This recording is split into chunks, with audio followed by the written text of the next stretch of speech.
সব সরকারি কর্মচারীকে সম্পদ বিবরণী জমা দিতে হবে।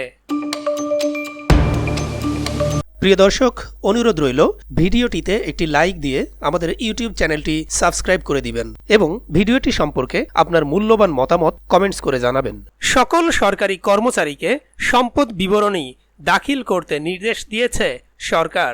রোববার জনপ্রশাসন মন্ত্রণালয়ের সচিব মোখলেসুর রহমান স্বাক্ষরিত এক বার্তায় এই নির্দেশনা দেয়া হয়েছে।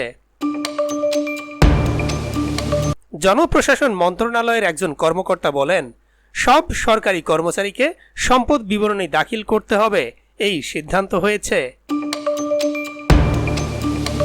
এখন কোন প্রক্রিয়ায় কতদিনের মধ্যে সম্পদ বিবরণী জমা দিতে হবে সেটি শিগগিরই সংশ্লিষ্ট ব্যক্তিদের সঙ্গে সভা করে জানিয়ে দেওয়া হবে। বিদ্যমান আইন অনুযায়ী প্রত্যেক সরকারি কর্মচারীকে চাকুরিতে প্রবেশের সময় স্থাবর বা অস্থাবর সম্পত্তির ঘোষণা দিতে হয়। এরপর 5 বছর অন্তর সম্পদের হ্রাস বৃদ্ধির বিবরণী নিয়োগকারী কর্তৃপক্ষের মাধ্যমে সরকারের কাছে জমা দেওয়ার নিয়ম।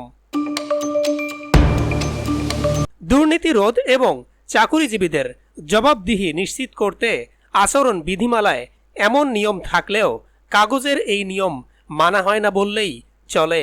এর আগে জনপ্রশাসন মন্ত্রণালয় এ বিষয়ে একাধিকবার চিঠি দিলেও অগ্রগতি হয়নি।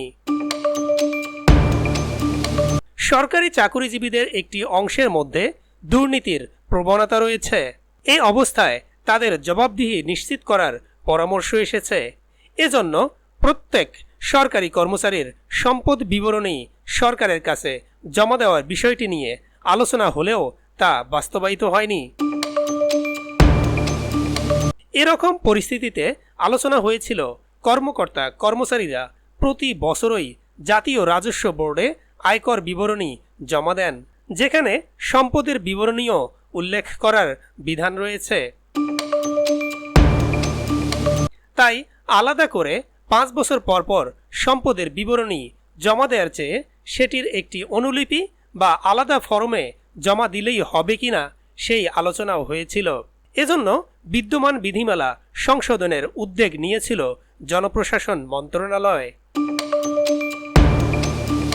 এখন অন্তর্বর্তী সরকার সিদ্ধান্ত নিয়েছে সব সরকারি কর্মচারীকে সম্পদ বিবরণী দাখিল করতে হবে। এর আগে গত 14 আগস্ট অন্তর্বর্তী সরকারের আইন উপদেষ্টা এক সংবাদ সম্মেলনে বলেছিলেন, সুপ্রিম কোর্টের সঙ্গে পরামর্শ করার বিচার বিভাগীয় সব কর্মকর্তা ও তাদের পরিবারের সদস্যদের দেশে বিদেশে থাকা স্থাবর ও অস্থাবর সম্পদের হিসাব বিবরণী 10 কর্মদিবসের মধ্যে দাখিল করার নির্দেশ দেওয়া হয়েছে।